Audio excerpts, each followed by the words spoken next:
Hi, my name is Marian Boyadžiev. I'm professor at University American College Skopje and in Rome, University of Tor Vergata. I teach courses like leadership and organizational behavior, strategy, and entrepreneurship. Today we are at the course Leadership and Organizational Behavior. This is spring semester 2025, and our guest lecturer for today is our own UACS alumnus BOROZANOV, MBA from 2007, and he will give us a speech. He's the CEO of the largest company in our country, Johnson Matthey, and he will give us a lecture, he will give us a speech about globalization and how values shape good organizations.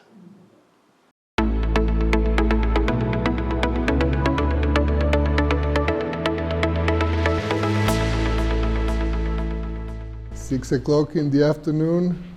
What are we dreaming about?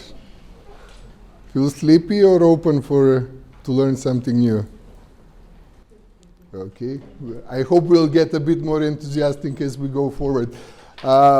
Marian asked me to deliver a lecture which is a combination of so many different topics, and cognizant of the fact that we have a limited time, I kind of structured it in a way to present some of the theoretical stuff, but more predominantly some concepts which are, I would say, personal concepts, driving my professional journey and defining me as a leader. So I'll run through it, try to make it a bit more interactive. You see it here on the screen. But let's try to allocate at least 15 minutes for questions, so I need a volunteer. No volunteers? I know it's not traditionally in Macedonia to volunteer for something, but you know, if you are not volunteering, there is a high chance that you will be volunteered. So, no volunteers? Bojan, you just volunteered to be the timekeeper and to remind me of 5 minutes increments, and then raise your hand at 1:45 as a hard stop, so we can answer some of the questions. Yeah, 6:45, yeah. And an extra credit, maybe we can have one-on-one of Q&A after the session. Okay? So if you volunteer, you get extra, right? It should work like that. Okay, case study, some concepts I mentioned, but let's start with some questions. So I get to ask, you get to answer. How many of you have led teams, or you're in charge of teams? Okay. How many of you are leading projects? Okay. How many of you are just students that do not want to be here in this classroom? Okay, that's encouraging. Yeah. How many of you have Googled me before you came here? Okay, it's a start. It's a start. Last one. How many of you have read the annual report of Johnson Matthey before you came here? Okay, where I'm going with this question is that, you know, on a personal level, if I can translate something when I was your age that I learned the hard way, I was fortunate enough to have mentors that pointed out that in the right manner, is, you know, it does not take, you know, training or a degree to be on time, to be polite, to be humble, to talk to people, right? You know, so try to be on time, which we were not. And also the other one is always be prepared. Okay, so try to incorporate that in everything that you are doing. Here is a brief information about myself. Usually I don't like to talk about myself. My personal success, I usually like to talk more about the success of the teams that I'm that I'm leading. So you can read about it, we can talk about it, right? You know, numbers are numbers there. I was fortunate enough to live in different continents. I was fortunate enough to work with different cultures, to learn from really good people. I highlight the 3 things here. Always give your best, stay humble, give back. As a cornerstone of my personality. Dream big, start small, but execute. You can be the best at strategy, you can be the best in theory. If you don't execute, you did nothing. Focus on results, not activities. Okay, there is a thing called bottom line. That's the important thing. Okay. I hope this will translate with some of the concepts that I will introduce. At this point of time, I want to give compliment to Professor Boyadjiev. Some of his work, especially on the organizational behavior, power distance, cultural mapping, etc., were also a great inspiration for me. You know, as a lifelong learner, I enjoyed his work. Applause for I don't need to remind you everything. But why I'm saying this, connect to the thing of be prepared and use the opportunities, okay? So find a way to use him, to use the staff, to use the institutions, to use me to the benefit of what you want to progress. So we do have a great foundation that we can build upon. But let's just start it on this one, enough of a talk. Johnson Matthey. Global organization, yeah. In Macedonia, not too big of a brand recognition there. They still confuse us with Johnson Controls, although Johnson Controls left the country maybe 10 years ago, right? Or Johnson & Johnson, right? You know, at least there is somebody called Johnson, yeah? Johnson Matthey, 200-year plus British corporation, listed on the London Stock Exchange. Total value of the business is around 14 billion sales per year, market capitalization probably around 3.5 billion. Used to be part of FTSE 100. Right now we declined, but we are still within the 200 biggest companies in the UK, and by far the biggest company in terms of production, export in Macedonia. Here in this slide, you can see a schematic of how Johnson Matthey is structured. And that I want to connect with the topic of organizing a business, setting up the organizational structure, and I'm sure we have some slides there that we can connect to this one. So here on these slides, you have the 4 different businesses. Clean Air, which is 100% in automotive, competing in automotive segment where I'm working, Hydrogen Technologies and Catalyst Technologies.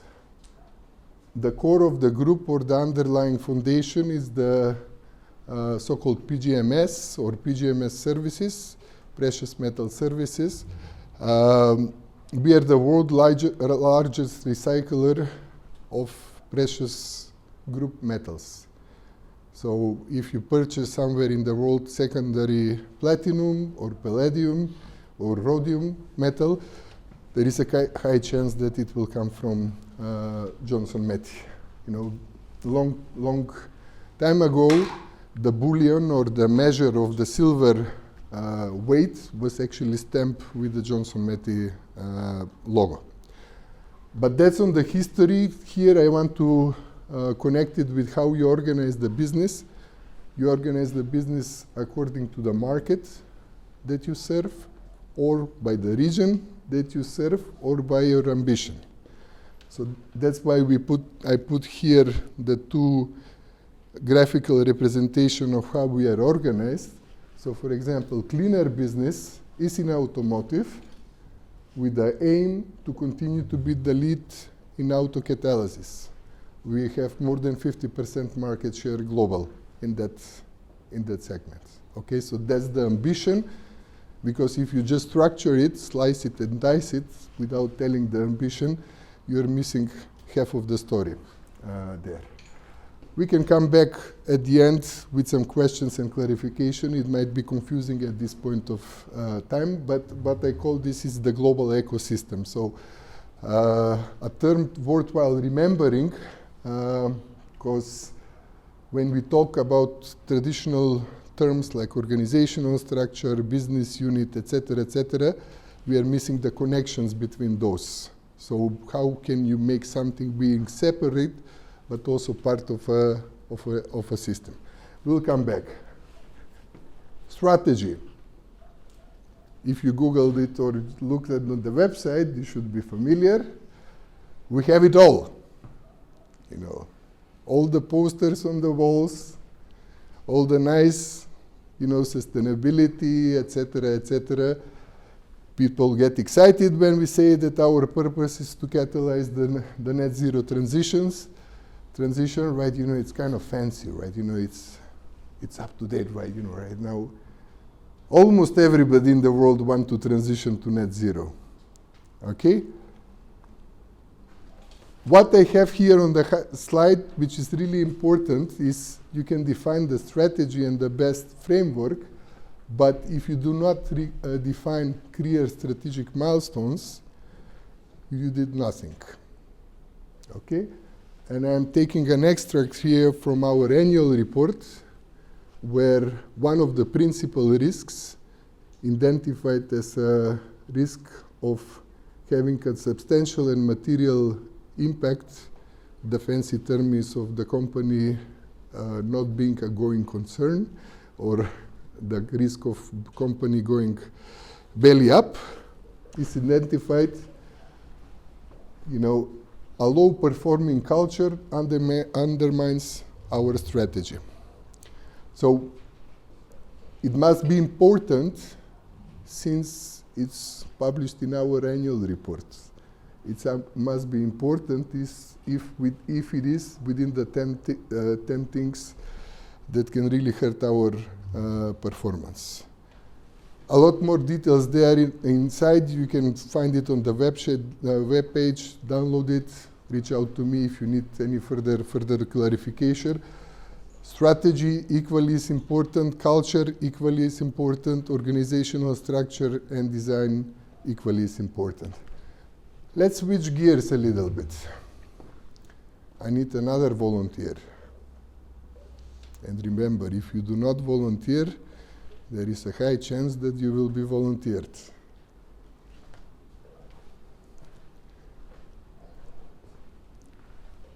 Okay, who is looking sleepy? Simon. Pavel, ajde volunteer. Huh? Simon. Okay. No, I'm joking. I have a bad sense of humor, don't worry. That's one of the things about me that I left from the slide. What are we seeing here? How you can summarize it in 30 seconds, what you have on the slide? Seeing a case study about Tesla, Mm-hmm. about how they delivered so many vehicles in the third quarter of 2021. Can you speak up a little bit? I think that Jana is not hearing. A lot of vehicles in the third quarter of 2021, beat Wall Street expectations, setting records, and beating other competition, other car makers. Okay. Any comments on what we are seeing on the slide? I know it's a short time to digest. Usually I do this in working groups, right? You know, so they have 5-10 minutes to work on it. In the interest of time, I'll go forward, but Jana, prepare for the next one. Okay? I actually lived through these periods. You know, it was a panic, right? You know, after COVID, it was the next disaster killing all of us. You know, after the lockdowns and stuff like that, when all the supply chain froze, but we stayed home, you know, and survived.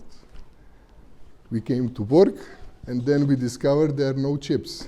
And because there were no chips, nobody could produce cars. So the factories were idle down. And everybody was complaining. Marian remembers that time. You know, a lot of people went to the government and asked for state aid support and yeah. Tesla did this, but is present on the slide, right? You know, so I highlight here we were able to substitute alternative chips and to write the firmware in matter of weeks. Mindset approach. Conventional company was focused on solving the problem. How do we find the chips to produce cars? Okay, so they were offering extra money, you know, they were threatening everybody and stuff like that. Tesla had a different approach. How do we change our products, meaning car software, to adapt to what chips are available on the market? And they did it in a matter of weeks, and they killed everybody.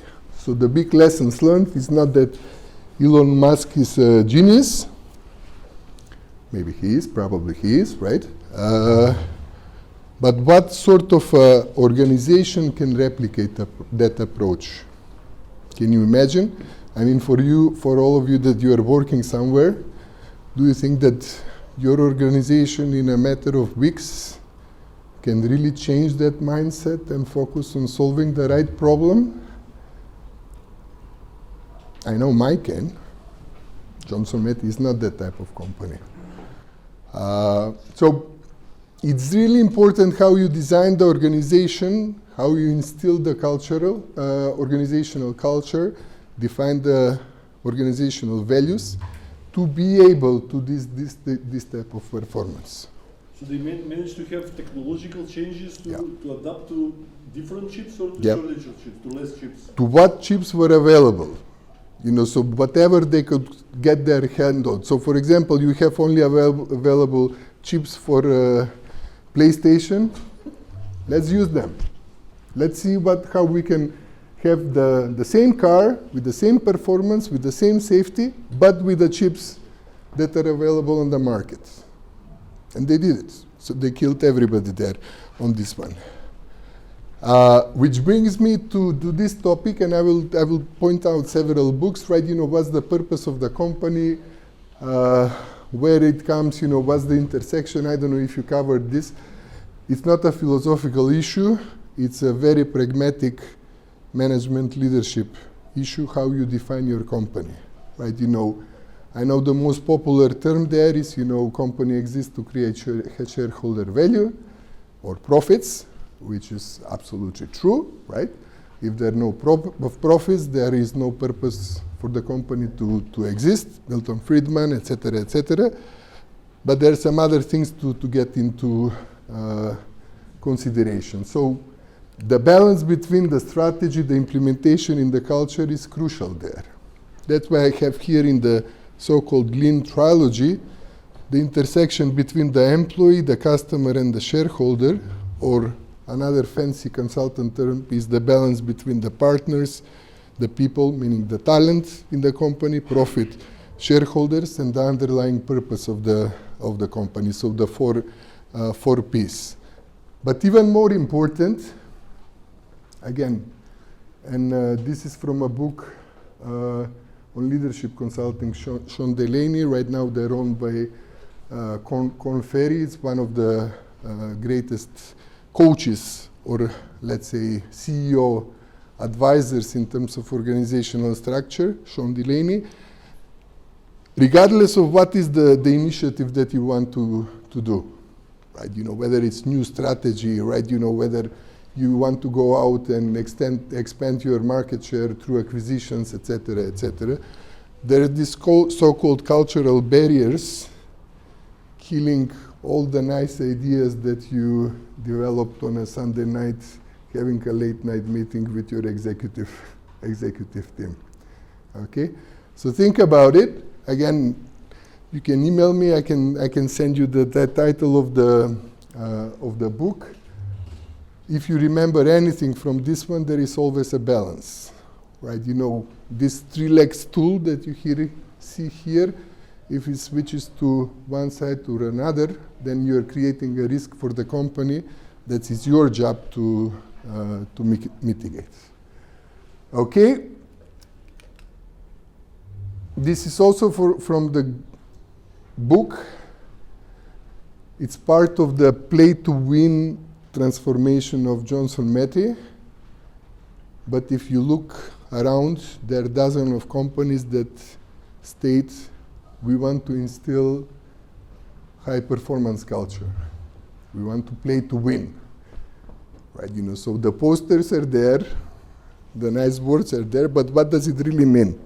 And I think comparing to our Macedonian mentality, I mean, it's that's why I bring this slide, because we do have that type of behavior very often, right?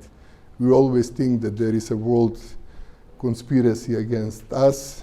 Somebody out there hates us, working, you know, and thinking about the devious scenarios that will ruin our prosperity and stuff like that, right? You know, so that's on the external side, but in the psychology of things, this so-called accountability ladder, it's really, really important. The concept is to position yourself on the upper side of the ladder, to not to allow the victim behavior affect your performance, right? You know, personal excuses. No, I cannot do this. I'm not ready. I did not have a training. Company did not send me on this trip. They did not pay for my MBA, right? So which part of this is relevant for Macedonia when you say everybody is enemy of the country? Most of us are either here, blame others, or I can't, or have personal excuses, or for me the most tragic one, wait and hope. Let's see, right? You know, tomorrow, let's see, wait and hope, right? Oh, I don't know. When is the truck going to arrive at the plant? I don't know, let's hope, right? Hopefully it will be sometime in the next week, right? You know, I'm referring to that one, but you know, the real step change occurs when you accept the accountable behaviors, meaning that I embrace the problem, I acknowledge the problem, and then I go up, find solutions for the problem, and then make it happen. Execution, execution, execution. Okay? Don't talk about it. Do it. I know it's maybe a new concept for a lot of you, and it's used in personal coaching. I do want to, I need to be faster. The organizational lessons learned on this one is that when you are a leader managing a team, your duty is to hold your mirror first in front of you, but to hold the mirror in front of your team members, in front of the people that you are responsible for. That's your job. So there are two questions to ask: where I am on this accountability ladder, how I personally can go up, but also the second set of questions is, where is my team on the accountability ladder, and how we can get together up. But last time we were discussing perception, and we had one slide, you know, there is always when a cat looks in the mirror and sees a lion. So if this is self-evaluation, then will this be a biased judgment? It might be, and that's one of the, let's say, leadership additional thread that you need to train yourself. Personally, I try to do 360 or, you know, to have anonymous or even direct feedback very, very often, because I personally have a lot of unconscious biases, and that type of real-time feedback with my teams helps me remove them and focus on the right things. Borozanov mentioned, what Borjan mentioned is 360 means 360 degrees evaluation. We'll discuss next week, which is kind of trying to overcome the biases of just self-evaluation or top to bottom. Yeah. And, you know, it's a whole science behind it, and there is a whole practice behind it. But again, Many of you won't remember a lot of this, but try to look it up. Where I am on the ladder, what needs to be done to go up. I need to go up, my team needs to go up. It's my job to make that happen. Okay? Jana, your turn. We'll do it quickly, 1 minute. While everybody is reading, you are processing the fastest. You already know what to say, no pressure there.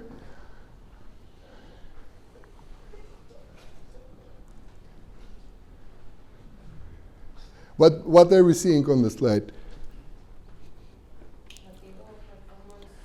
Can you speak up a little bit? My hearing is... Table of G grade performance history from year 1 to year 10. Okay. We can see that his revenues doubled 4 times, around 4 times.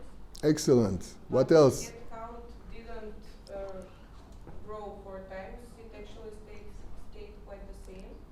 The sales per employee also tripled. Okay. With the floor space, so we have the same floor space, which means that probably with the same amount of costs, Yep. a lot more have been done. On-time delivery, the on-time delivery is perfect.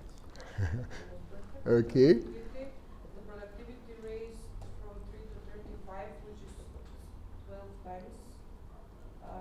And lead time, okay. So overall, the productivity of the company went through the roof with the same amount of resources, let's say, if I'm seeing the floor space. Yep. Excellent. See? Piece of cake. No, really good job. Excellent job. Right observation. Don't be stressed all the time. We can go hour and a half. No, it's excellent because we are combining many aspects. So feel free to. Yeah. As long as. Yeah. we are not being too hours, it's fine. No, but I'm glad. And, you know, aside from the fact that... Because these are very interesting topic which we'll also cover. The leadership will have next week. So it's. Yeah, Excellent we can go. introduction. Yeah, we can go, and I'll try to answer as much as possible. You know, before I go into this topic, I mean, first of all, there are 2 reasons why I accepted to come here to lecture tonight. One, that Marian is a personal friend, a great mentor, and you know, a real role model in Macedonia that I need to respect. Yeah.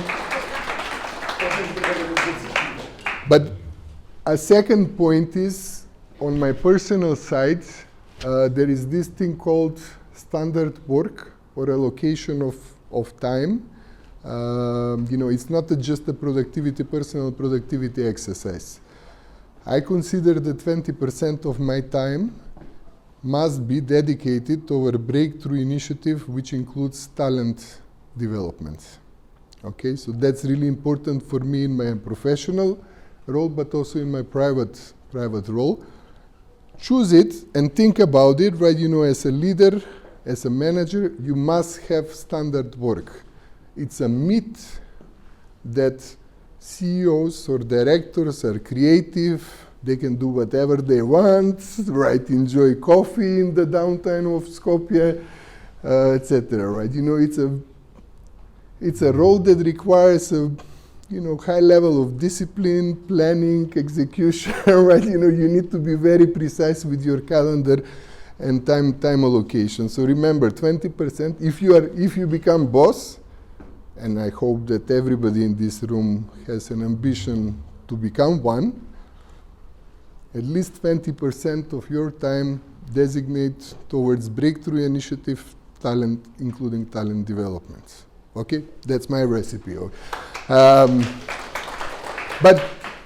going on this one, and once again, thanks, Jana. I mean, it's a turnaround, right? You know, give me this numbers, right? You know, where do I sign? Not many companies have this type of turnaround in 10 years. So Danaher is one of the greatest successes in the industrial complex, similar to Honeywell. They actually use the same tools, etc., etc. a book that I recommend quite fondly, Flatlines. It is possible. It is possible. And there are a lot of tools that they actually did, a lot of management techniques. But if you go into this book, and in chapter 5 there is a paragraph which is very, I think, stamped in my brain. Mark DeLucio writes, he's the architect or the main boss of this turnaround. He was a CFO that he went into COO position.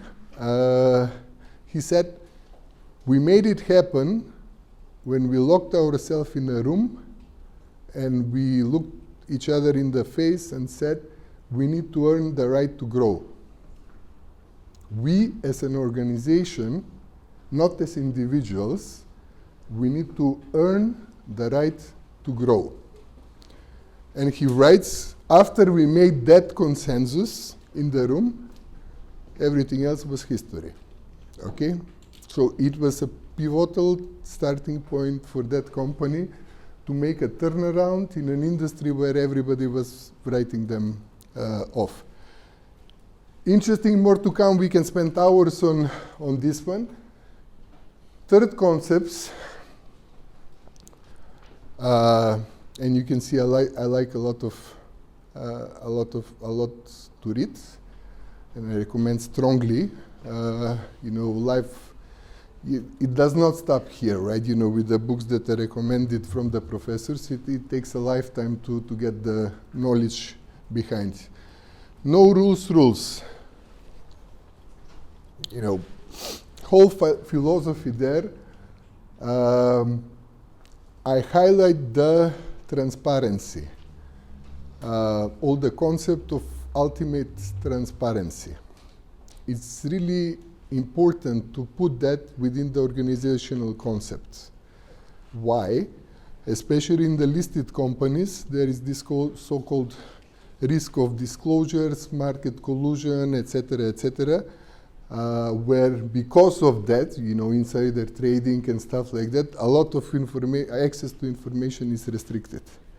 Netflix is probably the only company that does not restrict access to information. Reed Hastings is still the CEO there, although it was, changed a little bit lately.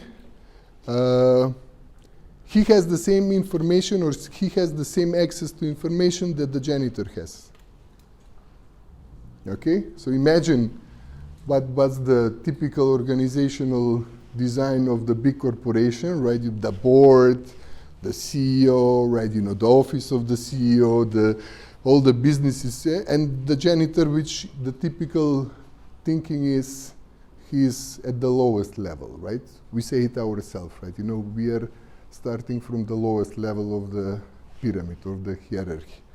They're the company that removed that, and also it's my close belief that in order to be successful, you need to be ultimately transparent.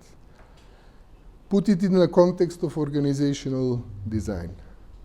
Are we comfortable with our teams, regardless how they are organized, to do, the business term is open kimono, right? Or to put everything on the plate there, so to be accessible.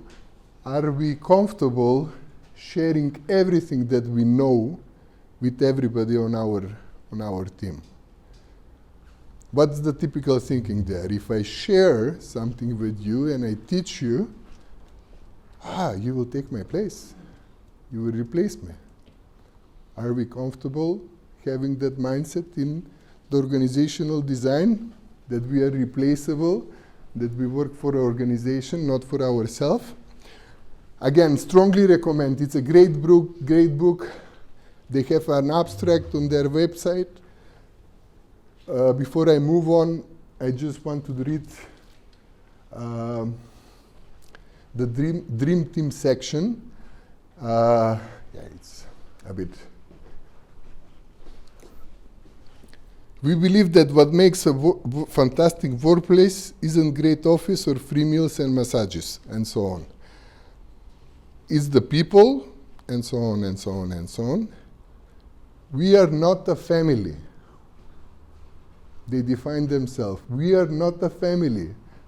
Okay, typically in companies, right, you know, when I do it myself, or when I talk to employees on town halls, etc., oh, we are one great family, we love each other, we take care about each other, right? Netflix has a different approach. We work together, we respect each other, we are not a family. We are a high-performing sports team. We accept the fact that we do our best at certain position for a limited period of time, but once we are not at our best, we move on. Okay? So it's a mindset change. And if you look in more details how they designed the whole corporation and how they're working on so-called project streams, etc., it's transposed in all areas there. So great example, find the book, read it, you won't regret it. Also culture map from the Erin Meyer, Red Hastings partner at one point of time, very close to Hofstede, cultural map, great book. If you want to do international business, that's the first one that you want to read. Okay? Who knows about Simon Sinek? Come on, it's on every YouTube for the last 10 years, and probably every teacher in this school mentioned Simon Sinek. If not, they should. Huh? Anybody know about Simon Sinek? Okay, 1, 2, Ljubčo. What do you know about Simon Sinek? Well, he's a motivational person that is very successful. Mm-hmm. Had his own podcast. Okay. How do you define success? Or how does he define success? You said he's very successful. That's also another philosophical point. It's not about the money, it's about how he Okay. he works with people, he helps them. And this is his most famous book, I think, Start with Why. Okay. And that's all I can say. Okay, it's good. It's enough. I mean, it's a great starting point. Tons of books, at least 4 from Simon Sinek, bunch of YouTube videos that you can see. Meaning, I mean, okay, I'll paraphrase it a little bit, right? You know, so that's why I asked, what does success mean, right? You know, a lot of us define success usually in the, how much money I have, right? You know, that makes us successful. True or not? Jovana, how do you define success? I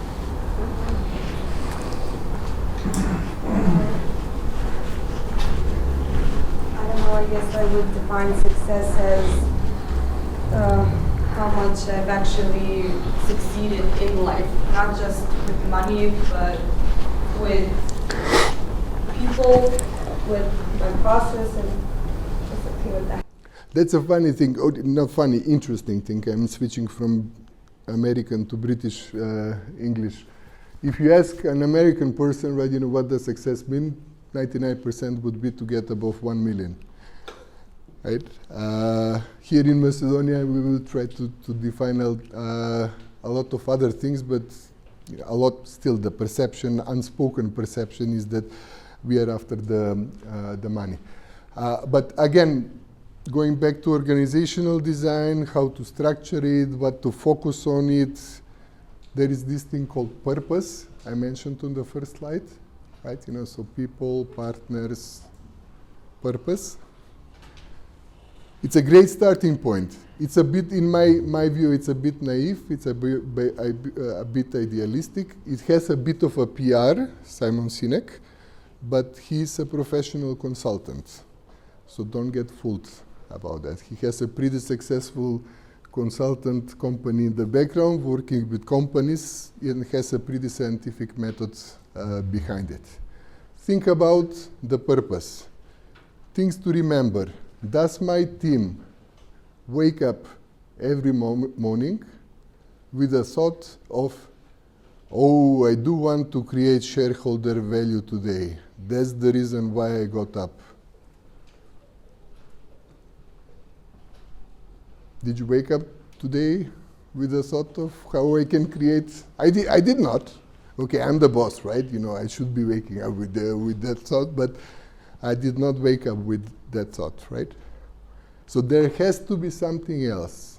There has to be something that we can put it on the table and unify it and make it a sense of purpose for us to be in that company. Okay. And again, it might be idealistic, but I'm putting it in pragmatic terms. Define the strategy, define the culture, right, you know, all this nice thing. What is the purpose that will make up my team wake up every morning? How I put it in for Johnson Matthey is we save lives. Okay, in the plant here in Macedonia, we are not producing catalytic converters. We are not making money. We save lives. Why? Because with every product that goes through our hands, we are reducing pollutants and emissions from the air. Did you know that 3 million people die worldwide because of bad air every year? You are the one that is helping to reduce that number. Okay? So it creates a different type of purpose than just go out, make some product, sell some product, earn some money, go on vacation. Okay? Again, management technique, leadership job. It's your job to come up with the purpose, and it's your job to make everybody on the team to get on the board. Moving on, thank you. Almost out of time, but we are close to the Q&A session. Some consideration, tips and tricks. Common mistake. Probably 99% of the leaders or the bosses get stuck with the daily management in the business. They don't do on the business. Okay? Really important.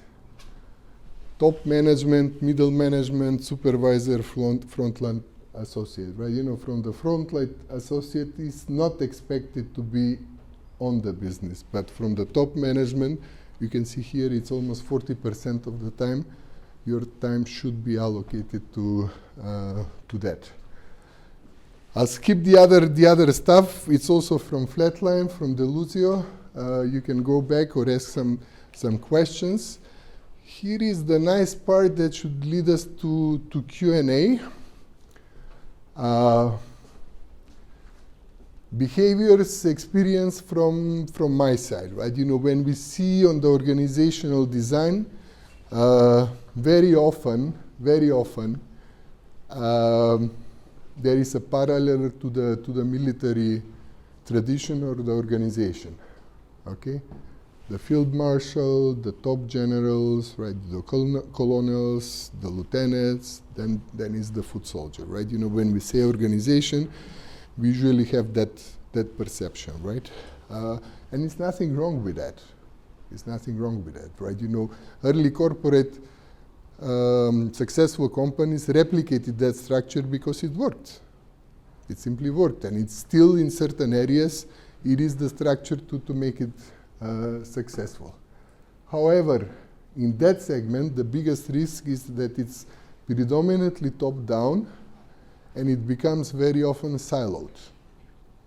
So on the first slides that I showed you, yeah, we are defined in terms of business units, makes sense, markets, addressable customers, core expertise, competitive advantage of the nice terms that you hear in business. But when you slice it, dice it inside, it becomes a silo. Okay? Think about quality function, right?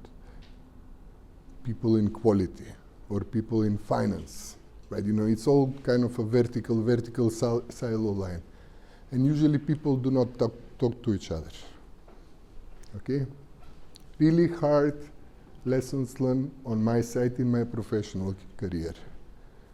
99% of the time when you expect that, you know, people should be interact and have a common goal to achieve something, it does not happen. They get stuck in their own trenches and they don't reach out. They don't communicate, regardless of what culture they are. So you managed to overcome this, or? Yeah, I have some tips and tricks on the next slide. Power distance, differences across nations, cultures. We discussed a little bit before this one. Macedonia is, as a culture, I mean, its perception is, you know, power distance is among the strongest traits. There has to be a boss. He, usually it's he, right? He knows everything. Or it, the government. Or it, yeah. So, all-knowing general sitting at the top, right? You know, barking orders, has an opinion on everything. You cannot say anything back, and so on and so forth, right? Is it really like that? In your organization, is it like that? Jana, you're nodding. Is it really like that? No, in my current organization, no, but in that company I'm working, Okay, and what's the difference? my boss now is very approachable. He wants everything to be great, the work to be done. He cares about us, whereas my last boss, she was very bad. Micromanager, right? You know, tight personality. You can see the stereotype there. Just discouraged us. Okay. Another one, you know, lessons learned from me in terms of the power distance and, you know, the perception of the boss.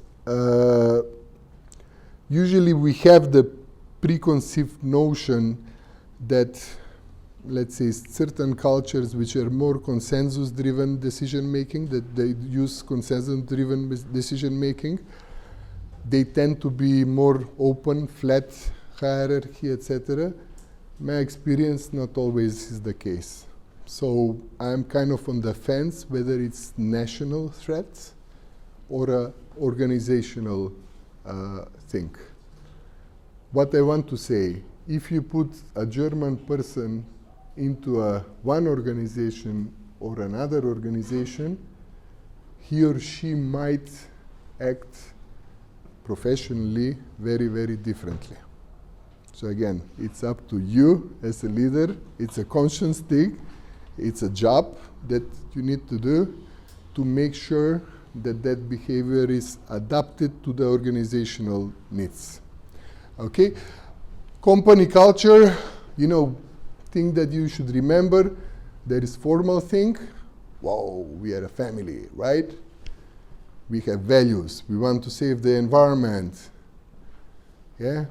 We take care about ourselves. We are a very ethical company. We do the right thing. Those are the things that are usually put on the posters, right? But there is also informal, real life, let's just call it grapevine culture, that sometimes in companies it's even predominant. Yeah. You were explaining this as the iceberg concept on the first slide. The formal part is what you see and Informal, else. yeah. I introduce another term here, the so-called center of gravity. In any corporation, multinational corporation, there is a center of gravity, and you will be surprised that not always the center of gravity is with the headquarters. Okay, sometimes it can be in a small research and development center somewhere there where the most important people are, or they think they are, and they kind of define the culture, and they define the major decisions, they define the major organizational redesigns, right? Or it can be in engineering, or it can be in operations, or, you know, but what is your job as a leader is to identify the center of gravity, influence it, or you become the center of gravity of the organizational change. Okay? If you do it with the proper mindset, you can have that ability to change and transform the organization. That leads me to the role of the CEO or the leadership, right? You know, is it me? Is it my job? Should I be actually bothering with this stuff? I mean, who cares, right? I am CFO, I need to deliver the annual report. I am the ops director, I need to deliver the goods and, you know, hit the bottom line targets. Is it my job really to bother with this soft stuff? To share a personal story before we go on the incentive side, probably when I was, you know, 15, 20 years back, right, you know, starting my business education after the engineering architect degree, etc., I always volunteered for the hardest stuff. Give me, you know, math, right? On the MBA, I took every damn finance course, you know, everything that you can imagine, right? You know, modeling, you know, Black-Scholes theory, right? You know, all the options, their pricing options, etc. Right? You know, really exciting stuff. So I was really into the hardcore stuff. But when I actually went into, let's just call it real life, I discovered that probably half of my time it's related to the soft stuff. Okay, so if you really want to be successful, use that time and actually pay attention to what Marian is talking and maybe remember something on this from this class. Because if you are a leader and if you want to be the manager or the boss, if you don't have that ambition, again, direct message from my side, maybe you should not be in this room. Consider it. Open feedback, right? Be ready that 50% of your job will be thinking about organizational behavior, organizational design, influencing culture, you know, the softy, touchy-feely HR stuff. So it's important, which brings me to the last topic that I want to cover before I take Q&A. I'm only 20 minutes left. No, I'm joking with my timekeeper that is doing his job and reminding me, but you know, I have two short videos to show with you, but final topic that I want to address. In economy, right, you know, the first thing that you learn is people react to incentives. Okay, it's true, people react to incentives. I react to incentives. Everybody of us react to incentives. So it is your job to define the right incentives so you can get the right organizational behavior. How to get everybody on the board with a company mission, with a purpose, with what we are doing. Okay, what's the incentive? Is it always show me the money? Not always, but most of the time it is. Johnson Matthey is probably one of the very few companies that we have the so-called, I would say, open-ended incentive, meaning that everybody's bonus, yearly bonus, is tied to the company's result. Overall or in? Overall. Worldwide or in? Worldwide. So. Though you don't have impact on what Johnson Matthey is doing in Indonesia, for instance. Yeah, right question, and that's why I have here company versus local, right? You know, so it has a bonus structure where if the company hits the target, regardless of where you sit, regardless whether you're the CEO or operator on the line, you get your bonus, and it's a substantial bonus. So in theory, it should be the most perfect incentives to get everybody on board to deliver the company goals. But, you know, it sounds good on paper, it sounds good in logic. Crucial question that Marian mentioned, right? You know, what do I care, right? You know, somebody in Indonesia will deliver the numbers. I should not, or I don't need to try that hard, or vice versa, right? Or, yeah, quality function. I mean, they don't contribute to the company goals, but they're always getting the bonus. So why should I try harder? Long story short, you need to constantly adjust and have different schemes and to design different schemes. What I found to work for me the best, it was to craft it in a way where I have shared KPIs and shared targets between teams that are close to each other. Okay, so combination of both company-wide, local organizational unit, and teams working closely together. If you don't hit all the triggers, probably you will miss the target. Another great book, Harry Kramer, Value-Based Leadership, excellent one. He's coming in May. I think we will try to organize through Macedonia 2025 some lectures there, book a ticket. Discount Great. for the group. Discount for the group here, yeah, that's for sure, right. But yeah, to finish the topic and then we will get to see the videos and my final message. This has also worked for me pretty well in redesigning organizations.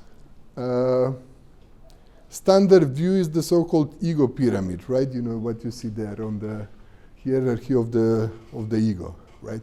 Boss is on top, overseeing everything, knowing everything, the smartest person that ever existed, and then you have the executive team, the employees, etc., etc. The inverted pyramid is a concept that goes very closely with the concept of value leadership that I mentioned, of the so-called servant leadership style, where you support your team to be successful in serving the customers. If you do not establish that point, you're missing terribly, okay? So you would ask, come on, you're an ops guy, right? Shop floor, nuts and bolts, machines, operators. Why you are talking about customer, right? Who cares about the customer on the shop floor? Even on the shop floor, even in manufacturing, you know, you need to put the customer first. Okay, so if you define the organizational structure, and what you see on the left actually is one of the things that I did, here is to define this is a version of organizational charts on the left. I'm not on the top, I'm at the bottom, okay? It's also a leadership perception, right? I'm carrying all the weights. I'm not up on the pyramid to get the benefits. If you are up for a management or leadership position or perks or benefits or high salary, don't do it. Don't do it. It's not the right vision. Leadership, management roles are a responsibility, not a privilege. If you are not able to cope with that mindset, again, you should not be doing what you are doing. Nevertheless, this has worked for me in the past. It's working for me now. I cannot always connect it with the official organizational structure, but within the project teams that I'm leading, put the customer on top, try to make the horizontal and vertical connections. What are the shared goals between the teams, and experiment. Really important, experiment. There is no frozen snapshot. It evolves. A year from now it will be different. Business is a life thing. Okay? It evolves, it changes, you need to adapt. Think about it. You know, again, many great practices on this one. Japanese companies have something similar. Toyota is a great example. If you study a little bit, let's say, software companies, you know, using agile technologies and stuff like that, or agile frameworks, they do have something similar with the project teams. Or how does the organizational chart or design connect to the purpose of the company? And for me, customer has to be in the purpose of the company. Okay, connect that with we save lives. So who is my customer? Is it the car company buying my product? Or the end user. The end user. The end user. The customer, the real customer for my production, for our teams, are the end users, because our products save lives through eliminating emission. Okay? Think about it. It's your job to define these sentences. There will be no communication persons coming to you and saying, hey boss, this is great to put into a release, etc. Before we go to the Q&A, very shortly, first we will do this video.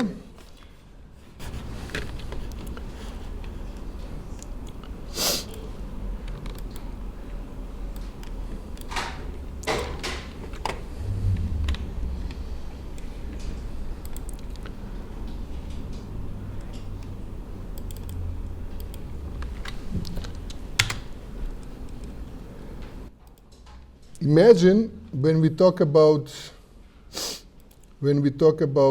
incentives and defining the incentives, and this for this one it's okay. What are we seeing on the screen? Pavel, it's almost over. What we are seeing on the screen?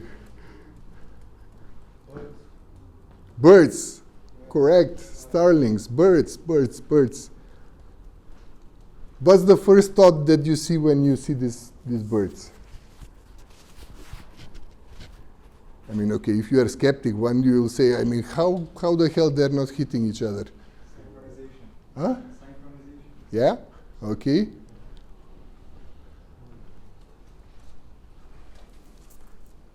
Any other thoughts? How they're managing not to hit each other? It's okay. It's a fair observation, but they're not hitting each other. Okay. There are leaders. Sorry. There are leaders that Okay. lead the other one in the direction. Good observation, and it's a standard, one of the standard comments on this topic. But actually, there are no leaders. Okay, there is not anybody wearing a hat or a insignia that I'm the boss, right? They don't have that type of structure. Sorry? They have the same goals, and they have the same incentives. Very simplistically speaking, I mean, there are books on this topic. Marian certainly knows, right? 60s, 70s, last century, it was very popular to talk about the schemes and stuff like that. Is one of the ideals of any boss. How can I design an incentive scheme? How can I define the goals? How can I put the structure that it can fly like this? No bosses, no evident rules, right? Same incentives. Get the food, move from point A to B. So your job is to try to do this thing, okay? And that's why it changes all the time, and you need to be agile to respond on that one. Okay, I hope it resonates, or maybe if it won't, remember the funny-looking guy with the bad humor that showed us the video with the birds, and maybe 10 years from now you can think about it and think about something else. Before Q&A, last one, very quick message that to you as a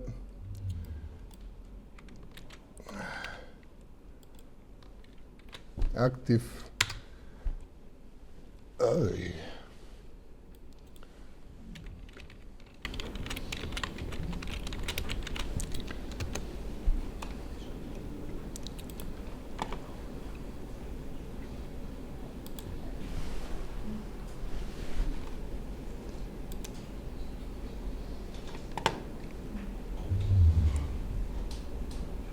oh.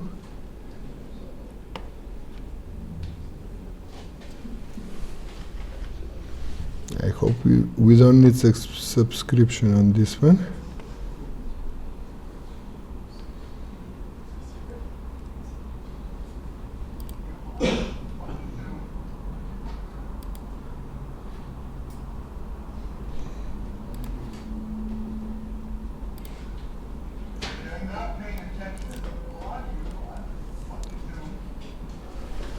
Can we turn it on a little bit more? Or?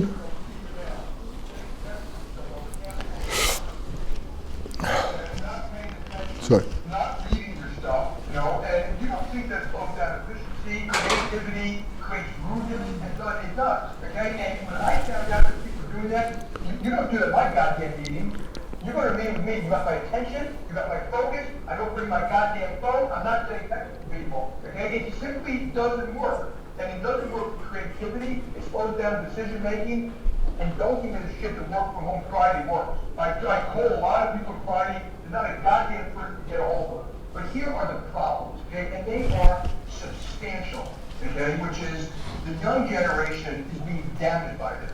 That may, they may or may not be in your particular step, but they are being left behind. They're being left behind socially, ideas, meeting people. In fact, my guess is most of the communities a hell of a lot less diverse than this room. Every area should be looking to be 10% more efficient. If I was ready to farm 100 people, I guarantee you, if I wanted to, I could run it with 90 and be more efficient. I guarantee you, I can do it in my sleep. And the notion, these bureaucracies, I need more people, I can't get it done. No, because you're filling out requests that don't need to be done. Your people go to meetings they don't need to go to. Someone told me to approve some of this wealth management that they had to go to 14 committees. I am dying to get the names of 14 committees. And I feel like firing 14 chairman committees. I can't stand it anymore. Now, you have a choice. You don't have to work at JP Morgan. So the people of you who don't want to work at the company, that's fine with me. I'm not mad at you. Don't be mad at me. It's a free country. You can walk with your feet. You know, but this company's going to set our own standards and do it our own way. And I've had it with this kind of stuff. And you know, I come in, you know, I've been working 70 goddamn weeks this COVID, and I come in and where's everybody else? They're here and there, and the Zoomers don't show up, and people sit and get stuff, so that's not how you run a great company. We didn't build this great company by doing that, by doing the same semi-disease shit everybody else does. Look it up. So this was a leaked video, it was not official. It was not official, so it's a bit unscripted. You know, Jamie Dimon, one of the greatest CEOs in my opinion ever, especially in the last 20 years. Net worth 2.4 billion. He survived cancer. He survived heart attack. 68 years old, doing like crazy. You heard him. After COVID, I work 7 days a week. He's the top boss. Does he need the money? Probably not. But being one of the greatest leaders and organizational designers, I would say, because he merged Citicorp with JP Morgan, added Chase Bank, etc. So it's one of the greatest story of growth in financial or banking sector. Pay attention to what he said. Don't accept it as preaching. Again, as a manager, as a leader, you need to be very analytical. He did not use the word control even once. He did not say, I want you back in the office because I want you to control your ass and you need to do what I tell you to do. Okay, which is basically the strongest argument against working from home, etc. He used diversity, he used learning, talent development, life opportunities. Okay? That's what a true leader does. Okay? So he stated clearly the arguments that he's defending. You can see how invested it is with the company. At the end, when he said, we did not build with this company, right? You can feel the passion behind. That's the true leader. Okay? So if you remember anything from this lecture, right, read. Try to find this type of interesting videos, but try to be also analytical. Okay? Try to go beyond what's obvious. Try to position like yourself, like Jamie Dimon on this town hall, You know, it was in front of auditorium like this one, but much larger, close to 2,000 people, and close to 40,000 people were online. Somebody taped it, leaked it, they thought they're funny. Okay? He was speaking like, you know, we are having conversation as you and I. Okay, you cannot feel that he's the, you know, the field marshal up there, you know, untouchable, etc. Right? You know, plain language, very short message, understandable, stating the right arguments. That's why Jamie Dimon is a Jamie Dimon. Okay, finally finishing in Q&A.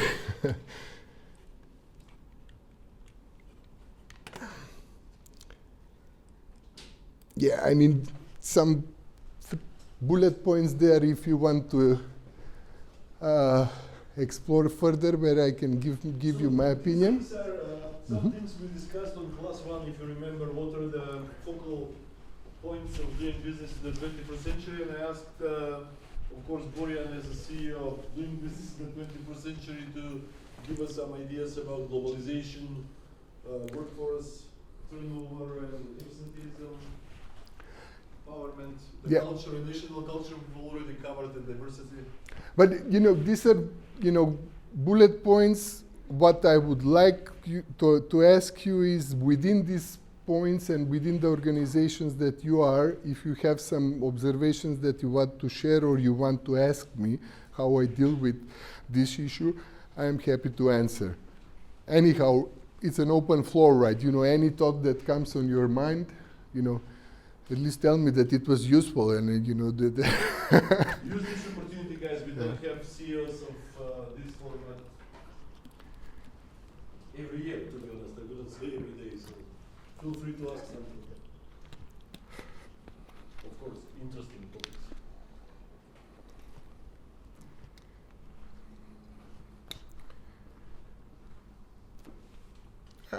The first get the credit. You were the first, but I.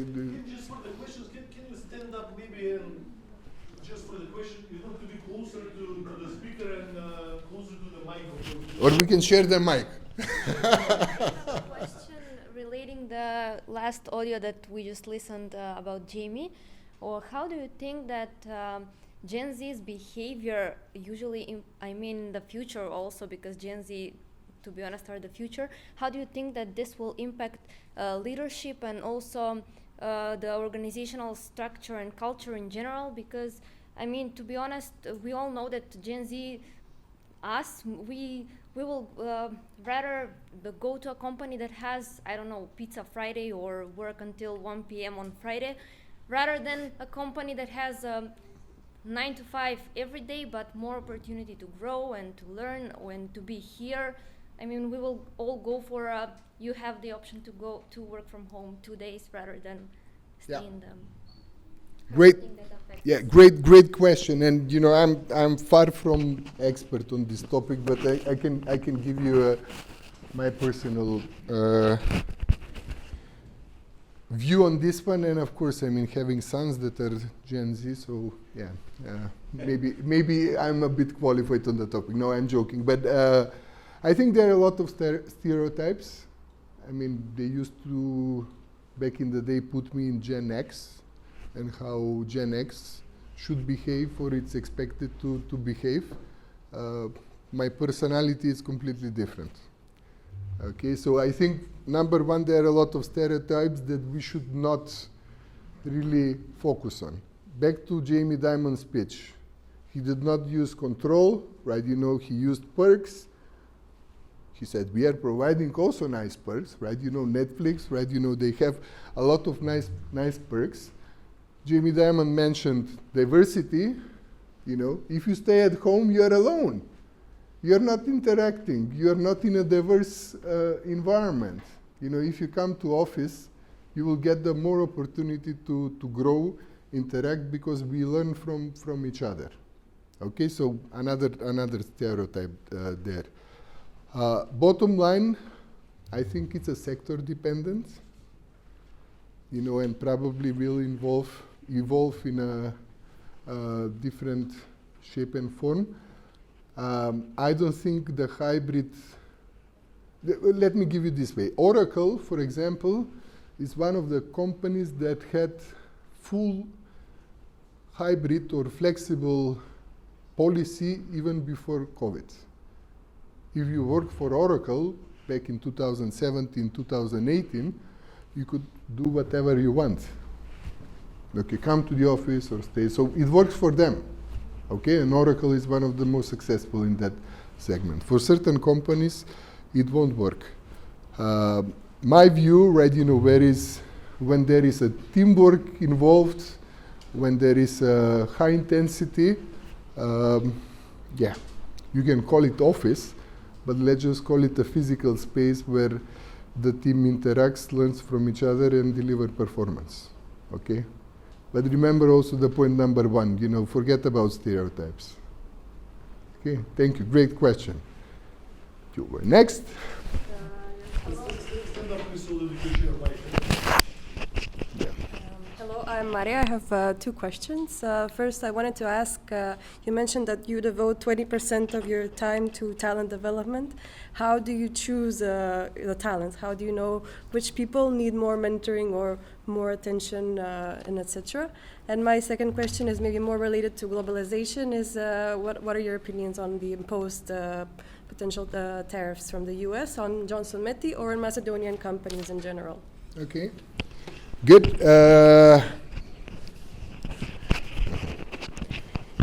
Which one do you want first, the tariffs or the? Yeah. 20% seems like a lot of time, but there is a empirical reason why it's 20% that I can calculate in terms of hours per week, etc., etc. My personal approach in talent development is trial and error. Okay, so I don't expect that some HR department or some recruiter, etc., will bring me a person that is 100% ready to do the job, right? The question that I ask myself very often is, whether the person that I'm talking to has the potential to grow to actually deliver the job. So empirical is trial and error, success rate probably 10%. You won't expect 90% on this type of things. Experiments, okay? It's a vague answer, but it works for me. Mentoring, really important, okay? Most of the times people that I mentor at the moment, they find me. So which is good. I mean, they find me, I enjoy mentoring. I observe it as a part of giving back to the community. And my measure of success is, if my mentees are being successful in what they define as a success. On the tariffs and the globalization, I mean, two short points for a history lover as myself. I mean, and if you study globalization, literature, etc., the world was most globalized. Do you know when?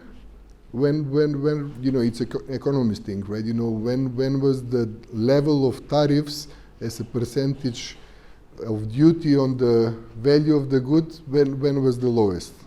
Does anybody know? Roman Empire or what? No, in the recent, let's say. Does it? Between 905 and 914, so just before the First World War I. Why I'm mentioning this is that we perceive globalization, as deterministic and going in one direction. Throughout the history, that's not the case. It goes up and down and up and down and up and down, right? So the global trade is reshaping and finding a way how to allocate the resources in the most efficient way. On the direct impact of tariffs, which are a legitimate tool, by the way, Macedonia also does some interesting things with the tariffs, which I think are libertarian as I am, I don't think they are the right thing to grow the economy, but nevertheless, there are direct and indirect impacts, but let me just frame it right. A 200 plus years old corporation probably learned something about during the 200 years, and if it learned something, that is to survive or to adapt to any unforeseen risk. Great. Thank you. Great questions. One more, and I think we are done. Can I ask you use this opportunity which is related to the class? I'm going to ask Borjan something which is related to the second class we'll have afterwards. Is you're managing the whole European operations, right? So you're managing from Skopje. How does this work in practice? Do you overlap with other plant managers in other? What is your relationship with the big bosses in UK or in Holland? How does this work? On the time allocation, usually my 4-week schedule is 1 week I'm in Germany, 1 week I'm in Poland, 1 week I'm in Macedonia, and 1 week I'm in the UK. I try to be every 6 weeks, I try to be in a different plant to meet with people and to go what I called vertical T deep dive, letter T, deep dive with certain issue and certain problem. Managing, the correct term is deeper in the organization, is equally important as managing upward. So you need to have the solid relationship with the headquarters. You need to have a, working relationship with my CEO, right? CEO of the group. Frequency of the meetings there is probably at least on a strategic level, at least once per quarter. On an operational level, monthly review. Tactical level, maybe once per week. I try to stay away from traveling unsuccessfully, but it's part of the job, right? And you need to acknowledge that if you want to have a career, especially in an international business, yes, you will need to be away from your family. Yes, sometimes you will travel 80% of your time or even more. It's not a fancy tourist travel, right? I can give you a funny story on this one. Long time ago, it was my 5th visit to Paris, all on business trips in my prior job, before I actually saw the Eiffel Tower. Because most of the visit was, in industrial areas or, meeting with customers, meeting with other clients, etc., and missing the tourist spots, right? But it's part of the job. Diversity is important, not diversity by, origin, nationality, etc. It's more about diversity of opinion. On the what we call extended leadership team or performance leader team, which are the top 40 people of the corporation, we try to get together at least three times per year. It's changing. Part of the culture that we are trying to influence and to change is to challenge each other pretty directly, to ask for feedback pretty directly, and really to be open about diverse ideas and out-of-the-box thinking.